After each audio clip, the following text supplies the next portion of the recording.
జిల్లా పరిషత్ ఉన్నత పాఠశాలలో ఈ స్టూడెంట్స్ కి అగ్ని ప్రమాదాల పట్ల, అగ్ని ప్రమాదాలు నివారణ పట్ల తీసుకోవాల్సిన జాగ్రత్తల గురించి అగ్నిమాపక అవేర్నెస్ ప్రోగ్రామ్ మనం కండక్ట్ చేయడం జరిగింది.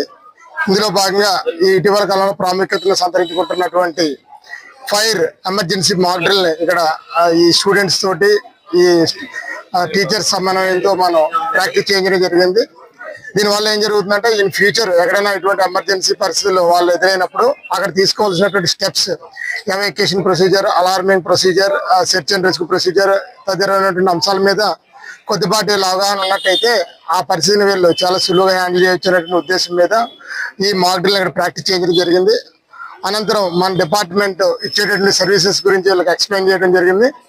ముఖ్యంగా వాటర్ రెస్క్యూ కానీ, న్యాచురల్ కలామిటీ ప్రిపేర్నెస్ కానీ ఈ విషయాల మీద వాళ్ళకి అవగాహన కల్పించడం జరిగింది. దీనివల్ల ఏంటంటే ఫైర్ డిపార్ట్మెంట్ పట్ల వాళ్ళకి అవగాహన వచ్చి ఎమర్జెన్సీ ఏ సందర్భాల్లో ఏ ఎమర్జెన్సీ సర్వీసెస్ ఫైర్ డిపార్ట్మెంట్ వద్ద అందుబాటులో ఉంటాయనేటువంటి అవగాహన వాళ్ళు కల్పించినట్లయితే ఇన్ ఫ్యూచర్ వాళ్ళకి కానీ వాళ్ళ చుట్టుపక్కల ఉన్న వారికి కానీ ఎవరికైనా అవసరమైనప్పుడు వీళ్ళు తెలుపుతారనేటువంటి ఉద్దేశంతో ఇవన్నీ కూడా చేపట్టడం జరిగింది.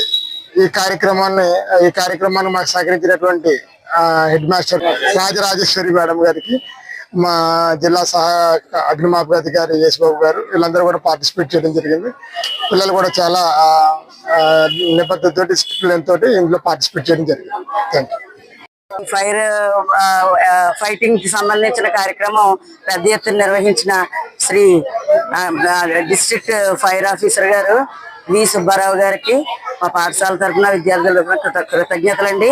పిల్లలకి ఇవి చెప్పడం వల్ల నిత్య జీవితంలో వాళ్ళు ప్రకృతి వైపరీత్యాలు ఏమైనా సరే వస్తే ఎలా ఎదుర్కోవాలి, ముఖ్యంగా మంటలకు సంబంధించిన అంటే ఎటువంటి మెటీరియల్ అంటే మంటలు కలగజేయడానికి చాలా మెటీరియల్స్ ఉంటాయి, అంటే ఆయిల్ సంబంధించినవి ఉంటాయి, మామూలువి ఉంటాయి, ఎటువంటి మెటీరియల్స్ ఎలాగా ఆర్పవచ్చో, ఎలా రెస్క్యూ చేయవచ్చో, ఒకవేళ మంటల్లో చిక్కుకున్న వాళ్ళని ఎలా రెస్క్యూ చేయవచ్చు అనే రకరకాల మెథడ్స్ లో చాలా గొప్ప కార్యక్రమం స్కూల్లో నిర్వహించడం జరిగింది. ఇది విద్యార్థులకి తర్వాత జీవితంలో కూడా చాలా ఉపయోగపడే కార్యక్రమం. ఇందులో ఇంకొక ముఖ్య విశేషం ఏంటంటే శ్రీ వి సుబ్బారావు గారు మా పాఠశాల పూర్వ విద్యార్థి. ఈ విషయం చెప్పడానికి నేను చాలా గర్వంగా ఫీల్ అవుతున్నాను. ఈ కార్యక్రమం నిర్వహించినందుకు వారికి, డిపార్ట్మెంట్ వారికి, మా పాఠశాల తరఫున, సిబ్బంది తరఫున, విద్యార్థుల తరఫున కృతజ్ఞతలండి. Thank you.